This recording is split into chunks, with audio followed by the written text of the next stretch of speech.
Let me switch now to how you take your ideas and make them a reality in a political system.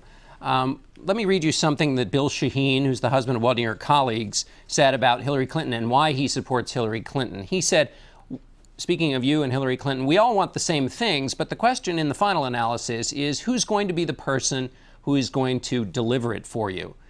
In other words, like what you're saying, but you're just not going to be able to deliver in Washington. What's the answer? Well, the answer is I will be able to deliver in Washington. I will be able to win the election, and I'll tell you why. Because we are going to bring more people into the process. I'm going to be going around the country, not only to blue states, John, but to red states, conservative states. We're going to go to Alabama. We're going to go to Mississippi. We're going to go to conservative states. We're going to talk about poverty in this country.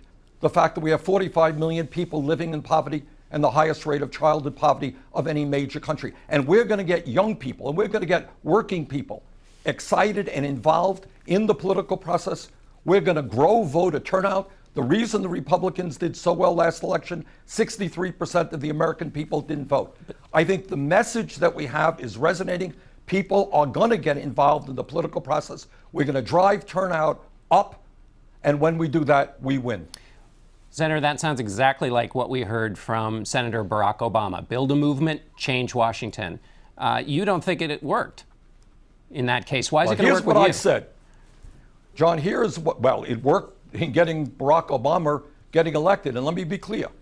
I think that in 2008, Barack Obama ran one of the great campaigns in the history of the United States of America, an extraordinary grassroots campaign. Here is the mistake that Barack Obama made, and I am a friend of Barack Obama's, have a lot of respect for him, although we disagree on a number of issues.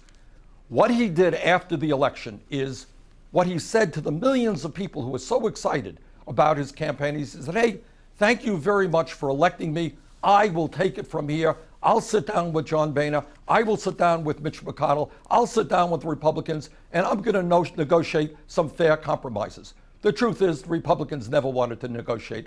All they wanted to do was obstruct. What I have said throughout this campaign, electing Bernie Sanders as president is not enough. Not going to do it. We need a mass grassroots movement that looks the Republicans in the eye and says, if you don't vote to demand that your wealthy people start paying their fair share of taxes, if you don't vote for jobs and raising the minimum wage and expanding Social Security, we know what's going on. We're involved. We're organized. You are out of here if you don't do the right thing. That is the only way we can take on the billionaire class. All right, Senator Bernie Sanders, thanks so much. We'll be right back with our panel.